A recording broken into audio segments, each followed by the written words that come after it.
Salutations dans le merveilleux nom de notre Seigneur Jésus-Christ. Dit Gezo vous reçoit pour Uppercut by Pastor Dit. Aujourd'hui, je démarre une mini-série qui va nous prendre 3 sections encore. Une mini-série sur la langue et plus précisément comment amener sa langue à la croix. C'est important. Vous savez, depuis que nous portons des cache-nez, des bavettes, il paraît que les insultes ne foisonnent plus et ne se lancent plus facilement lorsque nous sommes en circulation. Tant mieux, ce n'est qu'une solution parmi tant d'autres qu'on aurait pu trouver. Ce qui est intéressant, c'est de voir que dans la Bible, Jacques a fortement parlé de la langue. Déjà dans Jacques chapitre 1, le verset 19, il a dit que tout homme soit lent à parler et plutôt prompt à écouter. Je pense que quelque part, Dieu nous a donné 2 oreilles et une bouche pour ce fait.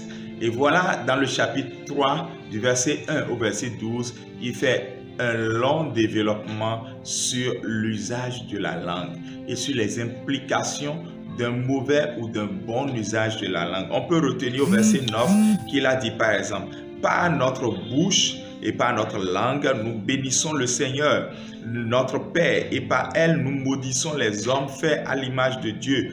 De la même bouche sortent la bénédiction et la malédiction. Il ne faut pas, mes frères, qu'il en soit ainsi. » Et quelqu'un tape en commentaire, « Il n'en sera pas ainsi dans ma vie au nom de Jésus. » Aujourd'hui, nous introduisons juste cette série parce que dans les jours à venir, dans les 2 sessions à venir, nous verrons comment crucifier sa langue. Retenons ceci avant de conclure pour aujourd'hui. Ce qui sort de notre bouche montre notre maturité.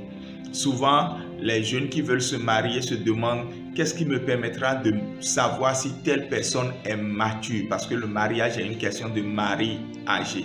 Et j'ai l'habitude de dire que ce qui sort de la bouche de la personne, la substance de ses conversations, la valeur de ce qu'il défend comme argument et surtout combien il arrive à se maîtriser dans ce qu'il doit dire est une grande preuve de maturité. Et c'est comme ça que Jésus a appuyé tout ceci en nous montrant que ce que notre bouche dit n'est que le reflet de ce qu'il y a dans notre cœur. Dans Luc chapitre 6, le verset 45, il a dit « L'homme bon tire de bonnes choses du bon trésor de son cœur, et l'homme mauvais tire de mauvaises choses du mauvais trésor de son cœur. Car c'est de l'abondance du cœur que la bouche parle. » Oui, je finis avec cette anecdote que certainement tu as déjà entendue.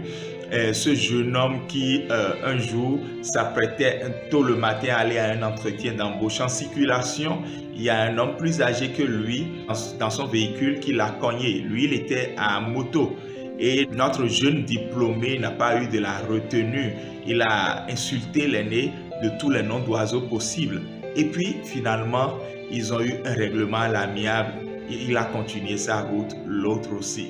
Finalement, à l'heure où c'est son tour d'entrer dans la salle d'examen pour l'interview, pour l'entretien, voilà qu'il se retrouve nez à nez, face à face avec celui qu'il avait proprement insulté en circulation. Lui-même connaît déjà le résultat de cette interview parce que tout employeur veut le savoir-faire, mais aussi le savoir-être. Le Seigneur nous aidera dans les 2 sessions à venir découvrir ce qu'il faut pour mettre un frein à notre langue parce que cela est important. Shalom et à demain.